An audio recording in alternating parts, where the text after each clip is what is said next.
बिस्मिल्लाहिर्रहमानिर्रहीम। अस्सलामुअलैकुम वीवर्स, आप देख रहे हैं सिरात मुस्तकीम सऊदी न्यूज़ चैनल। सऊदी अरब में मौजूद तमाम गैर मुल्की अफराद जो रोज़गार के लिए मौजूद हैं, ये किराए के मकानों में रहते हैं। इनका अपना ज़ाती कोई मकान सऊदी अरब के कवानीन के मुताबिक नहीं होता है। लिहाजा किराए के कानून में एक बड़ी तब्दीली कर दी गई है, जिसका जानना गैर मुल्की अफराद के लिए बहुत ज़्यादा ज़रूरी है। दुकानों से मुतल्लिका भी यही कवानीन होंगे।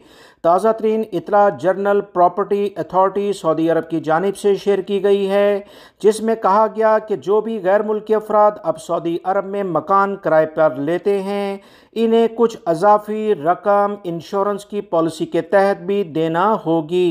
किराए के अलावा ये रकम मुतल्लिका अथॉरिटी के अकाउंट में जाएगी और इस तरह से अगर कोई भी गैर मुल्की फ़र्द जब मकान को छोड़ता है तो उसकी मुकम्मल चेकिंग की जाएगी कि इसमें कोई तोड़ फोड़ तो नहीं हुई है, कोई बिल वगैरह वाजिबुल अदा तो नहीं है। अगर ऐसा होगा तो मकान के मालिक को ये हक होगा कि वो मुतल्लिका अथॉरिटी से रब्ता करके जो श्योरिटी की रकम जमा कराई गई है उसे क्लेम करे और इसे मुतल्लिका अथॉरिटी को अदा करने के लिए कहे। याद रखें, ये तमाम जो भी रकम ट्रांसफ़र होगी वो इलेक्ट्रॉनिकली यानी ऑनलाइन ट्रांसफ़र कर दी जाएगी।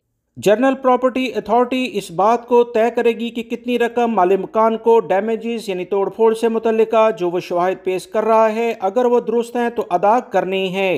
किराए पर रहने वाले गैर मुल्की अफराद इस बात को अच्छे तरीके से जान लें कि जो भी किराया आप सालाना लेवल पर तय करेंगे, इजार नेटवर्क में उसकी लाजमी तस्दीक होनी चाहिए। टोटल किराए का 10 से 15% इस श्योरिटी के लिहाज से अदा करना भी लाजमी हो जाएगा। लिहाजा गैर मुल्की अफराद अब जो भी सऊदी अरब में रहते हैं, जब भी आप मकान किराए पर लें तो हर तरह से देखभाल कर रहे हैं कि उसमें कोई चीज़ पहले से टूटी हुई तो नहीं है। अगर है तो उसे मुतल्लिका मालिक मकान को तमाम सबूत फ्राहम करने के बाद रिकॉर्ड में लाने का कहें, क्योंकि अगर आप ऐसा नहीं करेंगे तो श्योरिटी यानी इंश्योरेंस के लिहाज से जो भी रकम जमा कराई गई होगी वो मालिक मकान इसे डिटेक्ट कर लेगा, जिससे आपका नुकसान होगा। लिहाजा किराए पर मकान लेते वक्त आप बहुत एहतियात बरतें। वीडियो लाइक करके शेयर भी कीजिएगा। मिलेंगे मजीद ताज़ा तरीन अपडेट के साथ। अस्सलामु अलैकुम।